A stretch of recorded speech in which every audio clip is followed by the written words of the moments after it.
السلام عليكم ورحمة الله تعالى وبركاته. فكرة اليوم هي تحضير البغرير. عندي 3 ديال الكيسان بهذا الكاس المعياري اللي كتشوفوه امامكم. 3 الكيسان ديال السميد الرقيق ونصف كأس من الطحين الابيض. كناخذ ملعقة كبيرة ممتلئة بالخميرة الفورية، قبصة ديال الملح، كنخلط غير بالخلاط اليدوي هاد النواشف.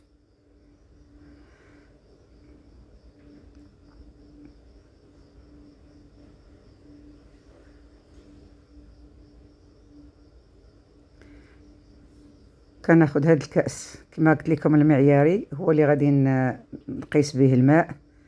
5 الكيسان ونص ديال الماء دافئ، لا هو بساخن وليس ببارد، يعني قريب للبرودة ولكنه دافئ. كنخلط به شيئا فشيئا، كنحرك مزيان باش يندمجوا ليا العناصر كاملين. ملي نخلط هاد العناصر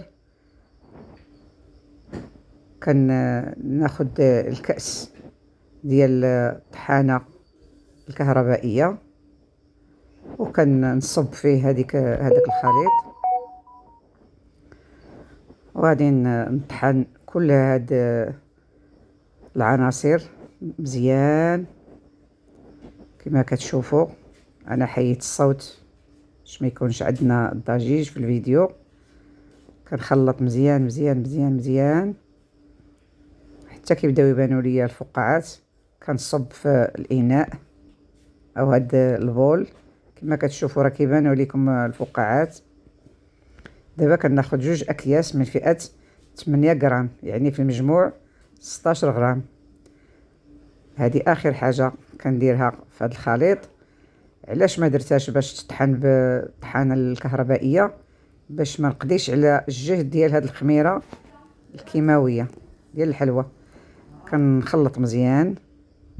كاين اللي كيضيف واحد الملعقه ديال السنيده، انا ما بغيتش نديرو حلو. تذهيبه ولا تحميره غادا تكون ان شاء الله، غادي تحمر من التحت. كناخذ مقلاة من النوع الجيد وكنبدا نكب بالمغرفه وكنتظر عليه ملي كيبدا يبانوا ليا هاد الثقوب. النار يعني في الاول كنديرها متوسطه حتى كتسخن المقلاة، وعاد كنزل شويه الجهد ديالها، تبقى نار هادئه باش ما يتحرقش ليا البغرير.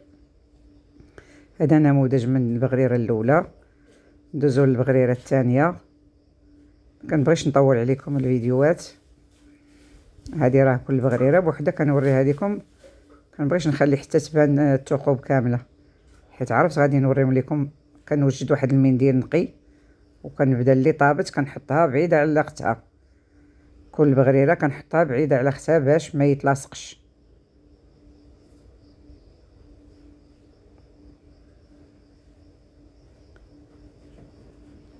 كيف كتشوفوا كندوز بسرعه باش ما نطولش الفيديو. كما كتشوفوا البغريرات راهم كاملين جاو متقبين مزيان، الشكل ديالهم يعني رائع. الا كانت مقلاة مزيانه ودرتو السميد راه ما تيجيش معجن وكيتتقب كامله. ملي كنكمل هاد الكميه ديالي ديال البغرير،